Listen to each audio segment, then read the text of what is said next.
నమస్కారం. భక్తివన్ ప్రేక్షకులకి స్వాగతం. మనతో పాటు స్టూడియోలో ప్రముఖ జ్యోతిష విశారద డాక్టర్ కె వేణుగోపాల్ గారు ఉన్నారు. గురువు గురించి మాట్లాడదాం. ఈరోజు టాపిక్ అదే. నమస్కారం గురువు గారు. నమస్తే. సార్, గురువు అంటే అందరికి ఇష్టం.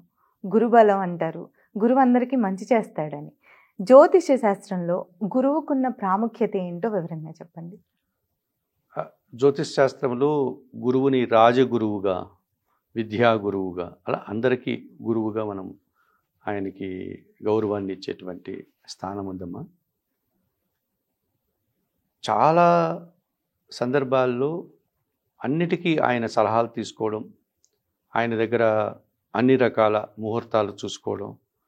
అంటే గురువు అంటే ప్రాచీన కాలంలో ఇంకా ఆయన విద్యకు, జ్యోతిష్ శాస్త్రానికి, సలహాలకు, దేశకాల పరిస్థితులకు, అలా అందరికీ, రాజులకు కూడా రాజగురువు ఉండేటువంటి సందర్భాలు రాజ్యంలో. అటువంటి దేవగురువు ఈయన మన జ్యోతిష్ శాస్త్రంలో మనం గురువు అనబడేటువంటి వ్యక్తి, గురుగ్రహం అని మనం చెప్పుకుంటున్నటువంటి వ్యక్తి దేవగురువు. ఆయనే బృహస్పతి అని కూడా పిలుస్తాం. సో అలాగే మనకు రాక్షస గురువు కూడా ఉన్నారు. ఆయనే శుక్రాచార్యులు. మనం ఏ శుక్రగ్రహం అని చెప్తూ ఉంటాం కదా. చాలామంది శుక్రయోగం ఎప్పుడు వస్తుంది, మహాశుక్రయోగం వచ్చేస్తే, శుక్ర మహాయోగం వచ్చేస్తే చాలా డబ్బులు వచ్చేస్తాయి, లేకపోతే చాలా పదవులు వచ్చేస్తాయి అని ఆశపడుతూ ఉంటారు కదా. మనం యోగాలు, మహాయోగాల గురించి మాట్లాడుకున్నాం. అప్పుడు శుక్రుడు గురించి ఎక్కువగా ఆశపడుతూ ఉంటారు. నిజానికి ఆయన రాక్షస గురువు. రాక్షసుల యొక్క మనస్తత్వం ఎలా ఉంటుంది? వారికి స్వార్థం ఉంటుంది. తర్వాత వారి ఎదగడమే చూసుకుంటారు. ఎదుటి వారిని బాధ పెట్టి ఆనందించే గుణం ఉంటుంది. దాన్నే కదా రాక్షస గుణం అంటాం మనం. సో అటువంటి వారికి గురువు అయినప్పుడు గురువు కూడా వారికి అనుగుణంగానే కదా ఆయన. గురువే ఎవరికైనా, కానీ ఆయన రాక్షస గురువు కాబట్టి నైతిక విలువలతో వారికి అవసరం ఉండదు. ఏదో విధంగా అనుకున్నది సాధించాలి, ఏదో విధంగా పాస్ అయిపోవాలి. ఆ పాస్ అయ్యేటువంటి విధానం, ఆ ఉత్తీర్ణత సాధించేటువంటి విధానంతో వాళ్ళకి ప్రాధాన్యత ఉండదు కదా. కానీ దేవగురువు అలాంటి వాడు కాదు. దేవగురువు నిజాయితీగా ఉంటాడు, కష్టపడే తత్వాన్ని ఇస్తాడు, మంచివాడు, 10 మందికి మంచి చేస్తాడు, నిస్వార్థంగా ఉంటాడు, మంచి పద్ధతిలో సాధిస్తాడు. తన స్వార్థం గురించి ఆలోచించడం. 10 మందికి కావాలి, పరోపకారి కదా అతను గురువు. మంచివాడు, సద్గుణ సంపన్నుడు అతను, విద్యా సంపన్నుడు అతను, సకల శాస్త్రాలతో సంబంధం ఉన్నటువంటి వాడు. అటువంటి గురువు మనకు ఏదైనా ఒక వివాహం చేయాలి అంటే, స్వామి ఈ వధూవరులకు గురుబలం ఉందా? ఇద్దరికి గురుబలం ఉంటే మంచిది. కనీసం ఒకరికన్నా ఉంటే మనం వివాహాది కార్యక్రమాలు చేయొచ్చు. అలాగే మనం ఒక ఇల్లు కొనుక్కోవాలి, లేకపోతే ఇల్లు కట్టుకోవాలి, నిర్మించుకోవాలి అంటే మాకేమన్నా గురుబలం ఉందా? ఉంటే నేను ఆ ఇంటి ప్రయత్నం చేస్తాను. అంటే ఏ పని చేయడానికైనా సరే గురుబలం అనేటువంటిది ఉండాలి. ఎటువంటి వాటికి గురువు కారకత్వం వహిస్తాడు? విద్యకు గురువే కారకుడు. తర్వాత మనం ఒక వ్యాపారం మొదలుపెట్టాం, విస్తరణ, వ్యాపకం చెందాలి. ఆ 10 మందికి తెలియాలి కదా. తెలియాలంటే గురువు కారకుడు. అంటే గురువు విస్తరణకు కారకుడు, వ్యాపింపజేస్తాడు. మీరు ఒక మంచి పని చేశారు, మీ ఇంటి వరకే మీకు తెలిసింది అనుకున్నాం.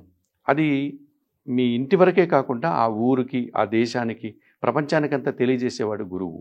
అనగా సమాజంలో పేరు ప్రఖ్యాతులు రావడానికి, నీ ఉనికిని నువ్వు తెలియజేసుకోవడానికి, నీకున్న మంచి లక్షణాలను 10 మందికి చెప్పుకోవడానికి, 10 మందికి సహాయం చేయమని చెప్పడానికి, ఇలా గురువు సకల సద్గుణ సమ్మేళనంగా చెప్పుకోవచ్చు. అన్నిటికీ గురువు ఆయన కారకత్వం వహిస్తాడు. చాలా మంచివాడు. కాకపోతే ఆయనకు ఉన్నటువంటి బలహీనత, ఆహారాల్లో మనకు సదృశుల్లో తీపి పదార్థాన్ని కొద్దిగా ఎక్కువ ఆయన ప్రాతినిధ్యం వహిస్తాడు. సో ఆ కారణం చేత గురువుకు సంబంధించినటువంటి ఏదన్నా అనారోగ్యం వస్తుందా అని అడిగితే డయాబెటిక్ కారకుడు అవుతాడు ఆయన. షుగర్ వ్యాధి రావడానికి కారకుడు అవుతాడు. తర్వాత గురువు కొంచెం గ్రహం కూడా చాలా పెద్ద గ్రహం. ఉన్నటువంటి గ్రహాల్లో కొంచెం బలమైనటువంటి గ్రహము, ఆకారంలో కూడా పెద్ద గ్రహం. అంచేత గురువు బలం ఉన్నటువంటి వాళ్ళు సహజంగా కొంచెం లావుగా ఉంటారు, స్థూలంగా ఉంటారు. అంటే చిన్న వయసులో కాదు, ఒక 40-45 ఏళ్ళ వయసు వచ్చినప్పుడు కన్నా చూస్తే అమ్మా వాళ్ళు కొంచెం హుందాగా, వాళ్ళు ఒక ప్లేస్లో కూర్చున్నారనుకోండి, ఆ చీరకి నిండుదనంగా ఉంటుంది. అలాగే వాళ్ళ ముఖంలో కూడా నిండుదనం కనిపిస్తుంది. జనాల్ని ఆకర్షణీయంగా మాట్లాడడం, జనాలకు వాళ్ళు చూస్తేనే ఒక గురుభావం కలిగే విధంగా, అయ్యో వీళ్ళు పెద్దవాళ్ళుగా ఉన్నారు, మనకు తెలియకుండానే మనం వారిని చూసిన వెంటనే వినయ విధేయతలతో వాళ్ళ గౌరవం ఇవ్వాలి అనే భావన కలిగే విధంగా ఉంటుంది. మాట తీరు బాగుంటుందమ్మా గురుబలం ఉంటే.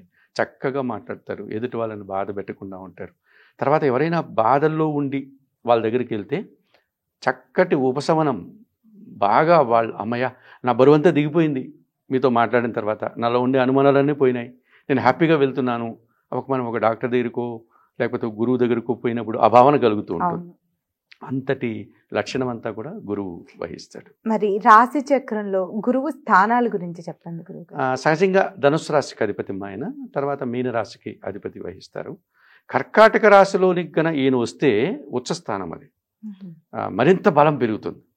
కర్కాటక రాశిలో గురువు వస్తే తను ఉన్న బలానికంటే మరింతగా బలం పుంజుకుంటాడు, అది బలోపేతుడైపోతాడు. అదే మకర రాశిలోకి వస్తే బలహీనపడతాడు. అందువల్లనే మనం ఒకసారి అయా మకర రాశిలోకి నీకు గురువు వస్తున్నాడు, సో ఆ రాశి మకర రాశి నీ లగ్నం నుంచి ఎన్నోదో చూసి ఈ రకమైన విషయాల్లో నీ గురుబలం పోతుంది, కాస్త జాగ్రత్తగా ఉండు అని చెప్పాల్సి ఉంటుంది. సో మకర రాశిలో ఆయన నీచపడతాడు, బలహీనపడతాడు. కర్కాటక రాశిలో ఉచ్చస్థానానికి వెళ్తాడు. ధనుస్సు రాశికి మీనరాశికి ఆయన అధిపతి వహిస్తాడు. 2 రాశులకి ఆధిపత్యం వహిస్తాడు. అది మనకు రాశి చక్రంలో ఆయనకున్నటువంటి స్థానం. ఇప్పుడు కర్కాటక రాశిలో గురువు ఉంటే బాగుంటుందని చెప్తున్నారు. ఈ రోజుల్లో కర్కాటక రాశిలో గురువు సంచరించిపోతుండగా మిగతా రాశుల వారి మీద ఆ ప్రభావం ఎలా ఉంటుందంటారు? అంటే ఇప్పుడు సహజంగా అమ్మ, ఇప్పుడు మిథున రాశిలో గురువు ఉన్నాడు, చాలా రోజులుగా ఉన్నాడు మిథున రాశిలోకి. ఈ మిథున రాశిలోకి గురువు ఉండి సహజంగా మనకు ఒక్కొక్క గ్రహం ఒక్కొక్క రాశిలోనికి వెళ్ళడానికి కొంత సమయం పడుతుంది. అంటే రవి సూర్య భగవానుడు ఒక 30 రోజులు ఒక్కొక్క రాశిలో, అలాగే చంద్రుడు 1.5 రోజు 1.30 రోజులు, ఇలా గ్రహాలన్నీ కూడా కొంత సమయం తీసుకుంటాయి ఒక రాశి నుంచి ఒక రాశికి. రాహుకేతువులు 18 నెలలు 1.5 సంవత్సరం పడుతుంది. ఇంకా శని భగవానుడు 2.5 సంవత్సరం ఒక్కొక్క రాశిలో ఉంటాడు. ఇలా శుక్రుడు 29 రోజులు, బుధుడుకి 27 రోజులు, ఇలా గ్రహాలన్నిటికీ ఒక్కొక్క కుజగ్రహానికి అయితే 45 రోజులు ఉంటుంది. ఈయన 12 నెలలు ఒక్కొక్క రాశిలో ఉండాలి. ఇప్పుడు మిథున రాశిలో ఉన్నాడు కదా, ఈయన మిథున రాశికి వచ్చి 12 నెలలు కాలేదు, తక్కువ సమయం అయింది ఆయన. ఎందుకంటే ఇదివరకు మీకు ఆయన మిథున రాశిలోకి వచ్చిన వెంటనే మనకు సరస్వతి నదికి పుష్కరాలు వచ్చాయి. మన వాళ్ళందరూ కూడా సరస్వతి నదిలో వెళ్ళి స్నానాలు చేయడం, ఇటు తెలంగాణలో కానీ అటు మనం ప్రయాగకు వెళ్ళడం కానీ ఇవన్నీ జరిగింది. సో అలా ప్రతి సంవత్సరము ఒక్కొక్క రాశికి మారుతాడు, ఒక్కొక్క నదికి పుష్కరం వస్తుంది. అది గురువు యొక్క ప్రత్యేకత. ఇప్పుడు మిథున రాశిలో ఉన్నాడు కదా, మరి ఇప్పుడు ప్రస్తుతం గురువు మిథున రాశిలో ఉన్నారు. మరి మార్పు ఎప్పుడు ఏ రాశిలో? ఇది సహజమైన మార్పు కాదు. ఇప్పుడు మనం అనుకుంటే 1 year అయిపోయింది ఆయన కర్కాటక రాశిలోకి రావాలి, అలా వచ్చే మార్పు కాదు. ఇది ఒక రకంగా అసహజత్వం, అంటే ఒక ప్రత్యేకంగా ఆయన మారాల్సిన పరిస్థితి ఏర్పడింది. సహజంగా గ్రహాలకు ఉన్నటువంటి ప్రత్యేక లక్షణాలు ఏంటంటే అతిచార రీత్యా, అంటే ఉన్న వారి ప్రయాణం ఒక్కోసారి వేగం పుంజుకుని ముందుకు వెళ్ళిపోతారు, అక్కడి నుంచి మళ్ళీ వక్రించి వెనక్కి వస్తారు. వక్రించి వెనక్కి రావడాన్ని ఆ గ్రహం యొక్క వక్రం అని పిలుస్తాం. బుధగ్రహం వక్రించింది, మీరు ఈ పదాలు వినేమంటారు. కుజుడు వక్రించాడు, గురువు వక్రిస్తున్నాడు, శుక్రుడు వక్రించాడు, శని వక్రించాడు అని చెప్తూ ఉంటాం. ఈ వక్రము అనే పదానికి అర్థం ఏమంటే గ్రహము ముందుకు వెళ్తూ అది వెనక్కి తిరిగి చూడడం లేక వెనక్కి రావడం, దీన్ని వక్రం అంటాం. ఇప్పుడు మిథున రాశిలో ఉన్నటువంటి గురువు అతిచార రీత్యా, అంటే అతి వేగంతో, మామూలు వేగం కంటే ఎక్కువగా కర్కాటక రాశిలోకి వెళ్ళిపోతున్నాడు. ఇది ఒక ప్రత్యేకమైనటువంటి సందర్భం. ఇది పోనీ అక్కడే ఉంటాడా అంటే ఆయన పూర్తిగా సంవత్సర కాలం కాలేదు కదా, ఒక రాశిలో వెళ్తే సంవత్సర కాలం ఉండాలి, అది సహజమైనటువంటి లక్షణం. అక్కడ కొంతకాలం ఉండి మళ్ళీ అక్కడ వక్రించి మళ్ళీ మిథున రాశిలోకి వస్తాడు. ఎప్పుడు ఆయన సహజంగా కర్కాటక రాశిలోకి వెళ్తాడంటే 2026 జూన్ 2వ తారీఖున ఆయన కర్కాటక రాశిలోకి సహజంగా వెళ్తాడు.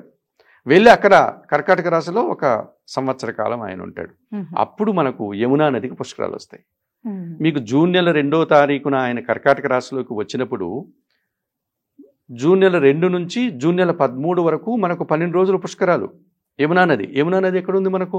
యమునోత్రి, హిమాలయాల్లో గంగ పుట్టిన స్థలం దగ్గర నుంచి ప్రయాగాలు, ఢిల్లీ ప్రాంతంలో, ఇలాంటి ప్రాంతాల్లో యమునా నది ఎక్కడెక్కడ ప్రవహిస్తుందో అక్కడంతా మన వాళ్ళందరూ వెళ్ళి ఆ పుష్కర స్థానాలు ఆచరించడం అనేది జూన్ 2 నుంచి జూన్ 13 వరకు జరుగుతుంది. ఇది సహజమైనటువంటి మార్పు. ఇప్పుడు ఒక ప్రత్యేకమైనటువంటి పరిస్థితిలో అతిచార రీత్యా ఆయన కర్కాటక రాశిలోకి వస్తున్నారు.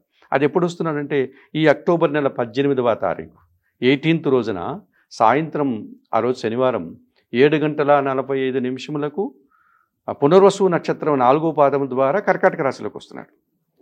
కొన్ని కర్కాటక రాశిలో ఎంతకాలం ఉంటాడు ఆయన అంటే అక్కడ ఉండి నవంబర్ 2వ ప్రాంతంలో అక్కడ మళ్ళీ వక్రం వెనక్కి తిరుగుతాడు. కానీ అక్కడే ఉంటాడు. అక్కడే ఉండి డిసెంబర్ నెల 5వ తారీఖున మళ్ళీ మిథున రాశిలోకి వస్తాడు. సో దీనివల్ల మనకు అర్థమైంది ఏంటి అంటే గురుగ్రహము మిథున రాశి నుంచి అక్టోబర్ 18న కర్కాటక రాశిలోకి అతిచార రీత్యా వెళ్తోంది. వెళ్ళినటువంటి గ్రహం డిసెంబర్ 5వ తారీఖున తిరిగి వక్రగతిలో మిథున రాశిలోకి వచ్చేస్తుంది. సరే, ఈ మార్పులు ఎలా జరిగినా వీటి ప్రభావం ఏమిటి అంటే అక్టోబర్ 18 నుంచి డిసెంబర్ 5 వరకు ఇంచుమించు 48 రోజులు ఆయన కర్కాటక రాశిలో ఉంటాడు. ఇదివరకు మీరు అడిగిన ప్రశ్నకు మనం గురువు ఏ స్థానాలు వాటి రాశి చక్రంలో వాటి ప్రత్యేకతలు అన్నప్పుడు కర్కాటక రాశిలో ఆయన బలోన్నతుడు అవుతాడు అని చెప్పాను. ఇప్పుడు కర్కాటక రాశిలో ఈ 48 రోజులు ఆయన బలవంతుడు అవుతాడు. ఏ రకంగా అయినా సరే ఆయన రాశిలోకి వచ్చేసాడు కదా. అతిచార రీతి అయినా మరో రకంగా అయినా మార్పు అయితే జరిగిపోయింది. అయితే శాశ్వతంగా ఉండటం లేదు. ఆయన ఆ ఉన్న 48 రోజులు బలాన్ని కలిగి ఉంటాడు. గురువు తన యొక్క ఉనికిని కలిగి ఉంటాడు. ఆయన లక్షణాలన్నీ సక్రంగా ఉంటాయి. పైగా ఆయన ఎట్లా వస్తున్నాడు అంటే పునర్వసు నక్షత్రం ద్వారా వస్తున్నాడు. ఈ పునర్వసు నక్షత్రానికి అధిపతి కూడా గురువే. ఒక్కొక్క నక్షత్రానికి మనకు ఆధిపత్యం ఉన్నాయి కదా. సో ఈయన పునర్వసు నక్షత్రానికి ఆధిపత్యం. ఆయనకు నచ్చినటువంటి ఆయన ఆధిపత్యం వహించే నక్షత్రం ద్వారా ఆయన బలం పుంజుకుండే కర్కాటక రాశిలోకి వస్తున్నాడు. అతి ప్రత్యేకమైనటువంటి సందర్భం. జ్యోతిష్ శాస్త్రంలో ఈ గురువు మార్పు అనేటువంటిది ఒక ప్రత్యేకమైనది. అది తక్కువ రోజులైనప్పటికీ కూడా 48 రోజుల కాలంలో చాలా ప్రత్యేకతని కలిగి ఉంది. గురుబలం మా మీద ఎలా ఉంది అని తెలుసుకోవాలని చాలా మందికి ఉంటుంది. ముందుగా మనం 50% గురుబలం ఉండే వాళ్ళు ఎవరు అనేది మాట్లాడుకున్నాం. అంటే సహజంగా ఇప్పుడు కర్కాటక రాశులకు గురువు వచ్చినప్పుడమ్మా ఆ కర్కాటక రాశి వారికి గురుబలం ఉంటుంది. అది పూర్తి బలం ఉండదు. అంటే గురువు జన్మరాశిలో ఉన్నప్పుడు 50% గురుబలాన్ని ఇస్తాడు. తప్పకుండా కర్కాటక రాశి వారికి 50% గురుబలం రావడానికి అవకాశం ఉంటుంది. మరి 100% గురుబలం ఎవరికి ఉంటుంది? ముందు 50% ఇంకా ఉన్నాయి చెప్తాను. కర్కాటక రాశి వారికి 50% గురువు ఉంటుంది. మరి 50% ఎటువంటి వాటిలో పనిచేస్తుంది అంటే జన సంబంధాలు పెరుగుతుంది. ఇది వరకు ఉన్నటువంటి జనాలు ఇంకా కొత్త కొత్త జనాలు, పైగా గురువు ఇచ్చేటువంటి జనాలు ఎవరు? మంచి వాళ్ళు, చదువుకున్న వాళ్ళు, చాలా మనస్సు ఉన్నటువంటి వారు, విద్యావంతులు, సమాజంలో గుర్తింపు ఉన్నవారు. మనం ఎక్కడైనా పనిచేస్తూ ఉంటే ఆ కార్యాలయంలో ఉన్నటువంటి పెద్దవాళ్ళు, మన కుటుంబంలో పెద్దలు, మంచి మంచి స్నేహితులు, మనకు ఉపయోగపడేవారు, మన అభివృద్ధిని కాంక్షించేటువంటి వారు, చదువు సందల్లో మనం ఎదగడానికి మనకు సలహాలు చెప్పేటువంటి వారు, సహకరించేవారు, ఇలాంటివన్నీ కర్కాటక రాశి వారికి జరుగుతాయి. తులారాశి వారికి ఏమవుతుందంటే గురువు 10వ స్థానంలోనికి వస్తున్నాడు. కర్కాటక రాశి తులారాశికి 10వ స్థానం అవుతుంది. వృత్తిలో గురువు వచ్చాడు అంటే పనులు పెరుగుతాయి. పని పెరిగితే సంతోషమే కదా. ఆ పనికి తగిన ఫలితం ఉంటుంది కదా. మరి పైగా గురువు ఇచ్చేటువంటి పని ఎలా ఉంటుంది? తప్పకుండా మంచి ఫలితం వస్తుంది. అలాగే మంచి పేరు వస్తుంది. ఒక రకమైన సంతృప్తి కూడా ఉంటుంది. మంచి పనులు చేశాము అన్న భావన మనకు కలుగుతుంది. కనుక తులారాశి వారికి 50% గురువు వచ్చేటువంటి అవకాశం. ఇక మేషరాశి వారికి చతుర్థంలో గురువు జరుగుతుంది. చతుర్థ భావం అంటే 4వ భావం. కుటుంబము, తల్లి తండ్రి, తర్వాత కుటుంబ సౌఖ్యము, ఇవన్నీ వారికి అంటే కుటుంబం కోసం వారు చాలా పనులు చేస్తారు. మేషరాశి వారు కుటుంబంలో మంచి వస్తువులు కొనుగోలు చేయొచ్చు, లేకపోతే కుటుంబంలో ఉన్నటువంటి ఆ ఇంటికి సంబంధించిన విస్తరణ ఏదైనా చేసుకోవచ్చు, ఇంటిలో మార్పులు చేయవచ్చు, లేదా కొత్త ఇంటి నిర్మాణం మొదలుపెట్టచ్చు, కొత్త ఇంటికి ఆల్రెడీ ఉంటే దానికి గృహప్రవేశం చేసుకోవచ్చు, ఇంట్లో పిల్లలకి ఏదైనా శుభకార్యాలు చేయొచ్చు, ఇంటి సుఖాన్ని అనుభవించవచ్చు. చాలామంది ఎప్పుడు ఇంటికి రాకుండా దూరంలో వ్యాపారాలు చేస్తూ ఉద్యోగాలు చేస్తూ దూర ప్రాంతాల్లో ఉంటారు పాపం. అటువంటి వాళ్ళు ఇంటికి వచ్చి ఇంటి సౌఖ్యాన్ని, ఆ కుటుంబ సౌఖ్యాన్ని వాళ్ళు అందుకునేటువంటి గుణం ఉంటుంది. ఈ రకంగా మేషరాశి వారికి, కర్కాటక రాశి వారికి, తులారాశి వారికి 50% గురుబలం ఉంది. మరి 100% గురుబలం ఉన్న వాళ్ళు ఎవరు? ఇప్పుడు మిథున రాశి వారికి 2వ స్థానం, 2వ స్థానంలో గురువు, పైగా అక్కడ కర్కాటకంలో ఉచ్చ స్థానం అన్నా కదా. వీరి మాటకు విలువ పెరుగుతుంది. మిథున రాశి వారికి 100% గురుబలం ఉంది. ఇలా ఇంకా చాలా రాశులకు ఉంది. అందులో ప్రధానంగా మిథున రాశి వారికి కుటుంబ స్థానంలో 2వ కుటుంబ స్థానం గురువు రావడం వల్ల కుటుంబ సౌఖ్యాన్ని అనుభవిస్తారు, కుటుంబం కోసం ఏదైనా పనులు చేస్తారు, స్థిరాస్తులు పొందగలుగుతారు, అలాగే మాటకు విలువ పెరుగుతుంది. వీరు సమాజంలో ఒక ప్రత్యేకమైన వ్యక్తిగా వీరు గుర్తింపును తెచ్చుకుంటారు. వీరు చేసేటువంటి ఆ వృత్తి వ్యాపారాలు ఉన్నట్టుగా ఉండే అవి వ్యాపకం చెందుతాయి, విస్తరణ చెందుతాయి, దాని మీద ఆదాయం పెరుగుతుంది. ఈ రకంగా 100% గురుబలం మిథున రాశి వారికి ఉంటుంది. తర్వాత మీన రాశి వారికి 5వ స్థానంలో గురువు ఉంటుంది. 5వ స్థానంలో గురువు ఉంటున్నారు కనుక వీరి ఆలోచనలన్నీ కార్యరూపం దాలుస్తాయి. ఎన్నెన్నో అనుకుంటారు కదా, అవన్నీ ఇప్పుడు కార్యరూపం అవుతాయి, మొదలు పెడతారు, సక్సెస్ అవుతారు. ఓకే. అందుని అవన్నీ కూడా. తర్వాత సంతానం, పంచమ స్థానం అంటే సంతానం అభివృద్ధి పదంలోకి వస్తుంది. పిల్లలు బాగా చదువుతూ ఉంటారనుకోండి, అయ్యో నా పిల్లలు సరిగా చదవలేదు, పరీక్షలు వస్తే వీళ్ళు బాధపడాల్సిన పని లేదు. వాళ్ళు బాగా చదువుతారు, మంచి మార్కులు తెచ్చుకుంటారు. పిల్లలకు ఉద్యోగం రాలేదు, మంచి ఉద్యోగం వస్తుంది. అరే మా అబ్బాయికి పెళ్లి కావాలి అనుకుంటే పెళ్ళి అవుతుంది, అమ్మాయికి పెళ్ళి అవుతుంది. ఇలా వీరు అనుకున్న పనులన్నీ సంతానం విషయంలో నెరవేర్చుకోగలుగుతారు. వీరి ఆలోచనలు కార్యరూపం దాలుస్తుంది. వీరు ఏదన్నా దైవికమైనటువంటి ఒక మంత్ర ఉచ్చారణ, నేను మంత్రోపదేశం తీసుకోవాలి అంటే తప్పకుండా వాళ్ళకి మంచి గురువు దొరుకుతారు. ఆ గురువు దగ్గర వెళ్ళి మంత్రోపదేశం తీసుకోవచ్చు. ఆ ఉపాసన చేసుకోవడానికి అవకాశం ఉంటుంది. లేకపోతే ఆలయాలకు సంబంధించి వెళ్ళడం కానీ, తీర్థయాత్రలు చేయడం కానీ, లేకపోతే దేవుళ్ళని సందర్శించడం కానీ, పూజాది కార్యక్రమాలు ఎప్పటి నుంచో చేసుకోవాలనుకుని చేసుకోకుండా పోతుంటారు కొంతమంది. ఒక హోమం చేసుకోవడము, ఒక సత్యనారాయణ వ్రతం చేయడము, లక్ష్మీ గణపతి హోమం చేసుకోవడము, లేక చండీ హోమం చేయడము, ఇలాంటివన్నీ చేసుకోవడానికి ఇది అనుకూలంగా ఉంటుంది. పెద్ద పెద్ద వస్తువులు కొనుగోలు చేయడం కానీ, భూములు కొనుగోలు చేయడం కానీ, ఇలా పంచమ స్థానంలో గురువు 100% గురుబలాన్ని మీనరాశి వారికి ఇస్తాడు. అలాగే మకర రాశి వారికి సప్తమములో గురువు జరుగుతోంది. 7వ ఇంటి గురువు చాలా మంచిది. తప్పనిసరిగా వారికి ఎవరికైనా వివాహం కాకపోతే ఇప్పుడు వివాహం అయిపోతుంది. మకర రాశి వారికి 7వ ఇంట్లో మంచి జీవిత భాగస్వామి వారికి లభిస్తుంది. అమ్మాయిలకి అబ్బాయిలు, అబ్బాయిలకి అమ్మాయిలు, ఇద్దరికీ జరుగుతుంది. సమాజంలో మంచి పేరు ప్రఖ్యాతులు తెచ్చుకుంటారు. రాజకీయ నాయకులు ఎవరైనా ఉంటే వారికి మంచి పదవులు వస్తాయి, పేరు ప్రఖ్యాతులు పెరుగుతాయి, వారు చేసిన పనికి గుర్తింపు లభిస్తుంది. అలాగే వీరి గురించి 10 మంది మంచిగా చెప్పుకుంటారు. ఆ రకంగా మకర రాశి వారికి సమాజంలో పేరు ప్రఖ్యాతులు, జన సంబంధాలు పెరగడము, వివాహాది కార్యక్రమాలు చేయడము, మంచి గౌరవాన్ని పొందడము, సన్మానాలు తీసుకోవడము, ఇవన్నీ మకర రాశి వారికి జరుగుతుంది.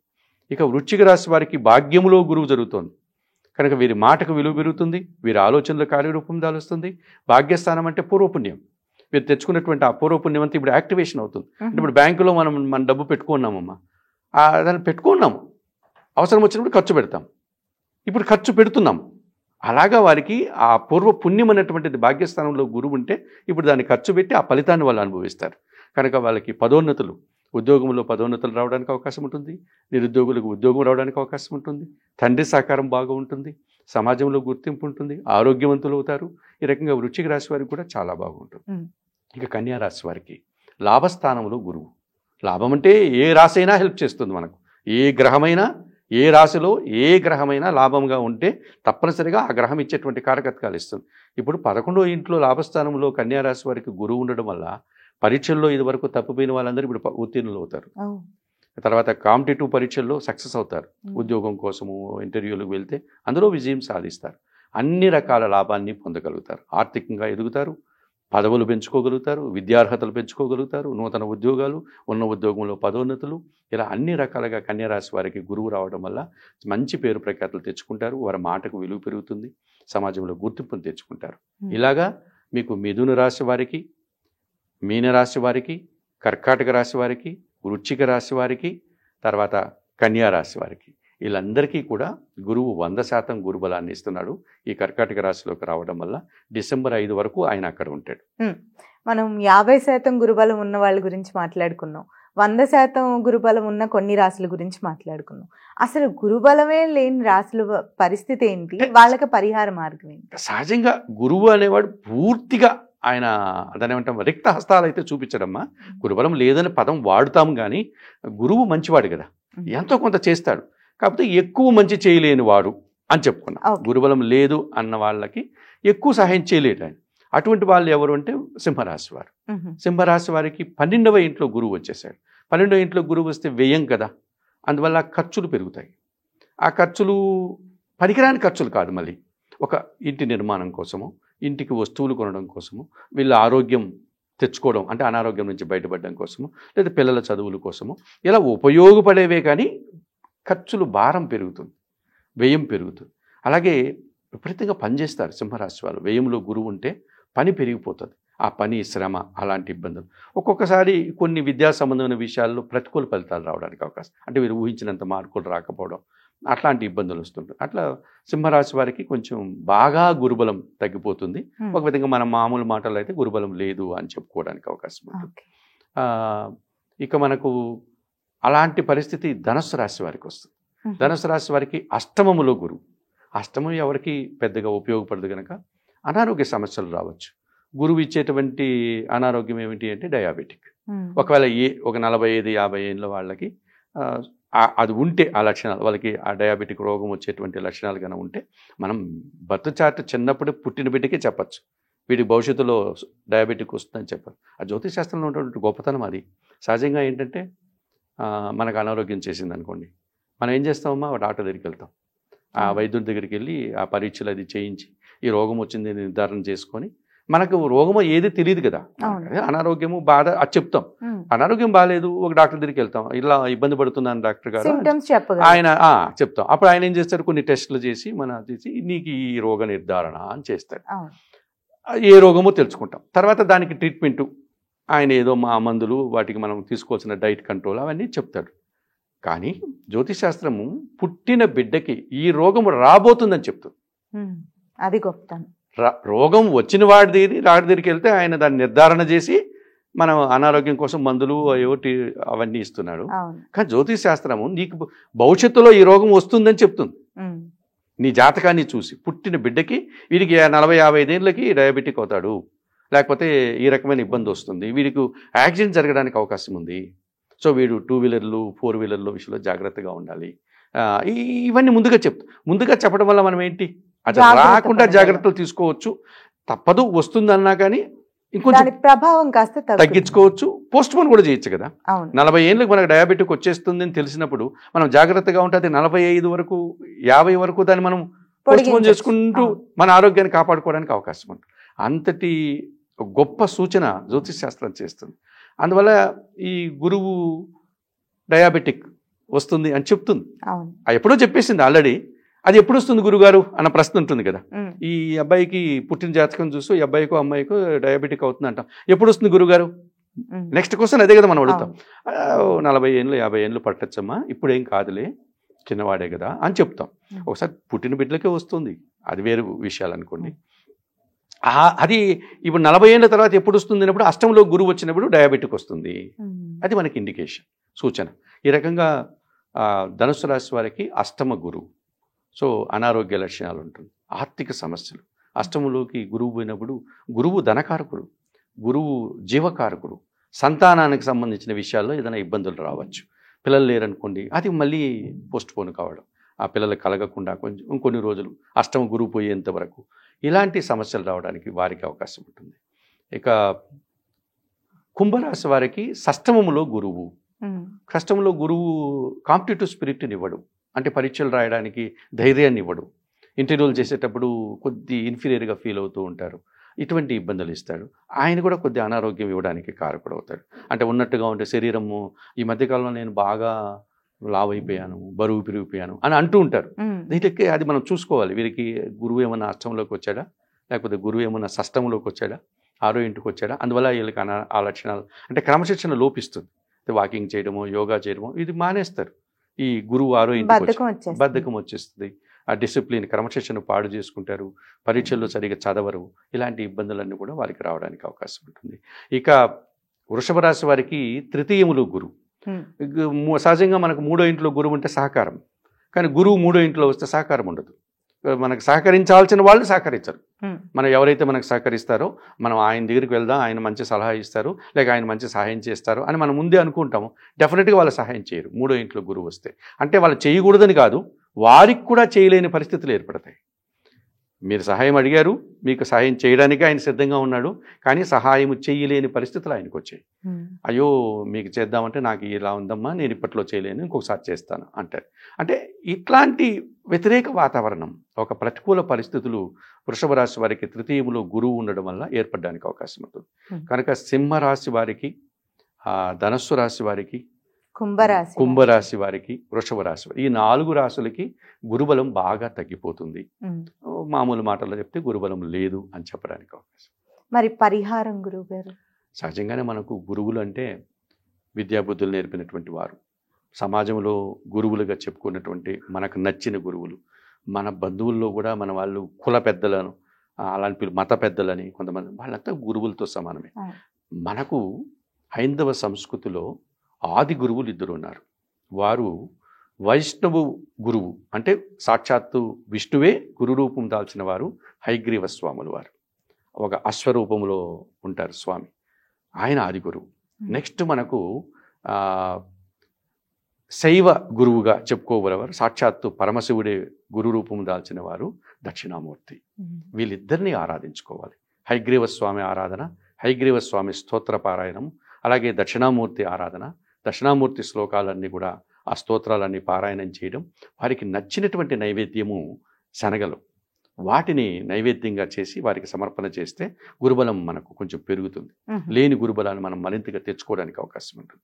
మాకు మీరు చెప్పేది కొత్తగా ఉన్నారు, ఆ స్వాములు ఎక్కడున్నారో ఏమో దొరకరు, ఆ ఆలయాలు ఎక్కడున్నాయి అంటే కొద్దిగా అరుదుగానే ఉంటాయి. నేను చెప్పిన 2 ఆలయాలు మనకు బ్రహ్మ విష్ణు మహేశ్వరుల యొక్క త్రిమూర్తుల రూపం దత్తాత్రేయ స్వామి, పరమ గురువుగా చెప్పుకోవచ్చు. ఆయన దర్శనం చేసుకోవచ్చు.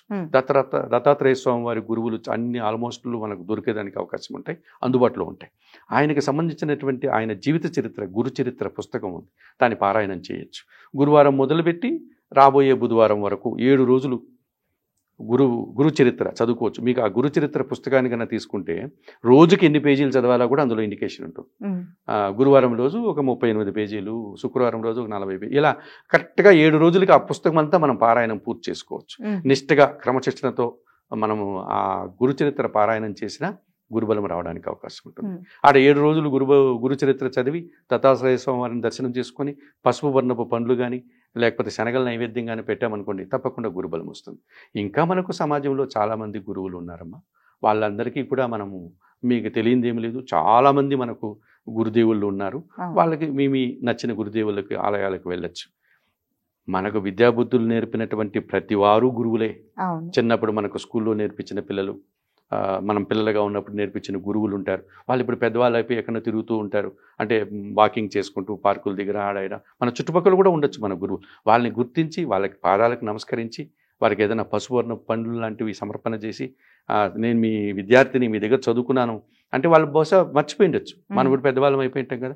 అటువంటి వారికి మనం వెళ్ళి వారికి ఏదో సమర్పణ చేసి దక్షిణ కానీ కానుకలు కానీ వాళ్ళ ఆశీస్సులు తీసుకున్నా కూడా గురుబలం వస్తుంది. గురువులకి శనగలు దానం చేయవచ్చు, పసుపు వర్ణపు పండ్లు దానం చేయవచ్చు. గురువుల్ని గౌరవించి, వాళ్ళు చాలామంది ఎప్పుడోనే అప్పుడు ఆయన మాకు మాస్టర్ అప్పుడు పాఠాలు చెప్పాడు, ఇప్పుడు ఏందిలా ఆయన నేను మాట్లాడేది మనం చూస్తూ ఉంటాం. మన కారులో పోతూ ఉంటాం, లేకపోతే ఇంకో 2 వీలర్లో పోతూ ఉంటాం, పక్కన పోతూ ఉంటే కూడా ఈయన మాకు పాఠాలు చెప్పాడని వేరే వాళ్ళతో చెప్తాం, ఆయనకి చెప్పవు. వారిని గుర్తించి ఒకసారి పలికిస్తే నువ్వు వాళ్ళకి ఏమీ ఇవ్వద్దు, వారికి నమస్కరించి నేను మీ దగ్గర చదువుకున్నాను, నేను విద్యార్థిని, ఇప్పుడు నేను ఈ పని చేస్తున్నాను, ఈ ఉద్యోగం చేస్తున్నా, వ్యాపారం చేస్తున్నా అని చెబితే విపరీతంగా ఆనందపడతారు. నిస్వార్థపరులు కదమ్మా గురువులు. ఓ నా దగ్గర చదువుకున్నావా నాయన, నువ్వు ఇంత పెద్దోడైనావా, సంతోషం అని మనస్ఫూర్తిగా ఆనందపడతారు. అదే పెద్ద గురుబలం. ఈ రకంగా మనం గురుబలాన్ని తెచ్చుకోవడానికి అనేక మార్గాలు ఉన్నాయి. ఆ మార్గాలని ఏ మార్గమైనా అనుసరించి గురుబలం తెచ్చుకోవచ్చు. ధన్యవాదాలు గురుగారు.